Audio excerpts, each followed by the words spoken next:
Walmart, the retail giant that symbolized American consumerism for decades, has done the unthinkable. It's packing up and leaving the very country that built its empire. Once a proud beacon of American retail dominance, Walmart's sudden departure from the United States has stunned citizens, shaken Wall Street, and ignited a national debate about what it means when America's most iconic store walks away. This isn't just a business decision, it's a warning shot. Under President Trump's relentless push for economic nationalism and aggressive tariffs, Walmart has reached a breaking point. The company's leadership has made a dramatic move in response to skyrocketing import costs, tangled trade routes, and increasing global uncertainty. How did America go from Buy American to watching its biggest retailer leak home soil? Before we dig deeper into this shocking decision, make sure to subscribe to the African Web, your source for bold perspectives, global developments, and hard-hitting truths that mainstream media often overlooks. To understand Walmart's dramatic exit, we must revisit the roots of President Trump's economic vision. Since the early days of his presidency, Trump has championed an America First trade agenda. Central to this strategy were tariffs, heavy taxes on foreign goods designed to reduce imports and bring manufacturing back to U.S. soil.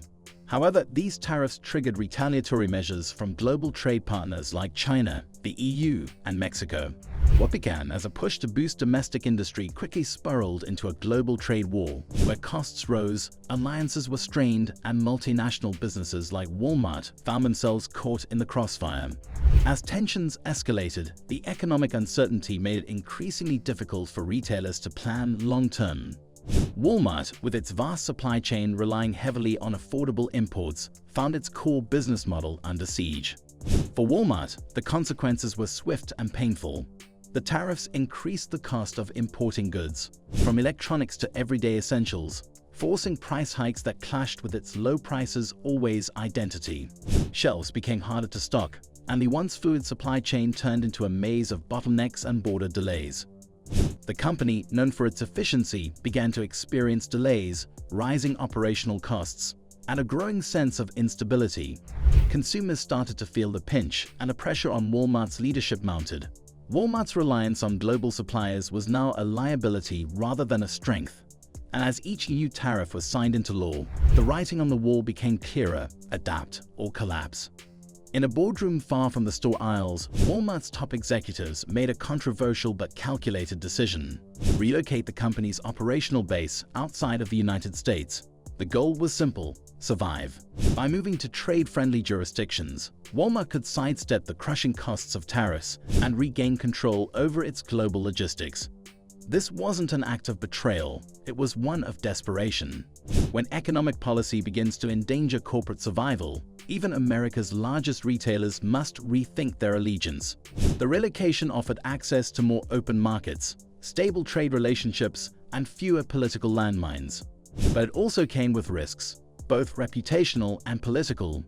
The aftermath on American soil has been nothing short of devastating. Small towns across the US that once depended on Walmart for jobs, commerce, and community cohesion are now facing empty buildings and uncertain futures. In regions where Walmart was the largest employer, the company's exit has caused widespread job losses, reduced tax revenue, and economic stagnation. The cultural blow is equally severe. For millions of Americans, Walmart was more than just a store. It was a place to meet neighbors, cash checks, and shop affordably. Its departure feels personal. It's as if the American dream has turned its back on the very people who believed in it the most. Beyond US borders, countries are seizing the opportunity. Nations in Southeast Asia, Eastern Europe, and even parts of Africa are courting Walmart with incentives, tax breaks, and trade advantages. In this new global chess game, Walmart's exit signals the start of an international race to host the world's largest retailer. And as Walmart establishes new headquarters and regional hubs, it also strengthens trade ties with countries previously overshadowed by the US economy. Walmart's departure has reignited political debates. Analysts and economists are now questioning the effectiveness of Trump's trade strategy. Was the cost of nationalism too high? Could a more balanced approach have prevented this corporate exodus?